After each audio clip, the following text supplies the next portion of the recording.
अक्सर सैनिक अपनी जीप के अगले बम्पर पर लोहे के धारदार ब्लेड लगा दिया करते थे। यह कोई दिखावे या सजावट के लिए नहीं था, बल्कि जर्मन सेना द्वारा सड़कों पर बिछाए गए उन घातक स्टील के तारों से बचने का एक तरीका था। इन अदृश्य तारों की चपेट में आकर न जाने कितने ही बहादुर सैनिक अपनी जान गंवा बैठते थे। वह ब्लेड उन तारों को बीच से काट देता था, जिससे जीप में सवार सैनिकों की सुरक्षा पूरी तरह से सुनिश्चित हो जाती थी।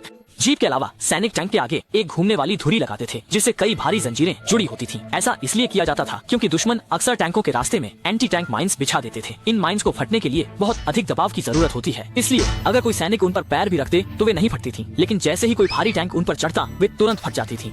इसलिए टैंक के आगे लगी जंजीरें जब तेज गति से घूमती हैं, तो वे जमीन पर लगातार प्रहार करती हैं, जिससे जमीन में दबे बारूदी सुरंग पहले ही फट जाते हैं और पीछे आने वाली टुकड़ियों के लिए सुरक्षित रास्ता बन जाता है। इसके अलावा सैनिकों को यह चिंता भी रहती थी कि दुश्मन द्वारा फेंके गए चिपचिपे ग्रेनेड टैंक पर चिपक सकते हैं, जिससे भारी नुकसान हो सकता है। इसलिए उन्होंने टैंकों पर कीचड़ की परत लगा दी, जिससे चिपचिपे ग्रेनेड टैंक की सतह पर चिपक नहीं पाते थे और टैंक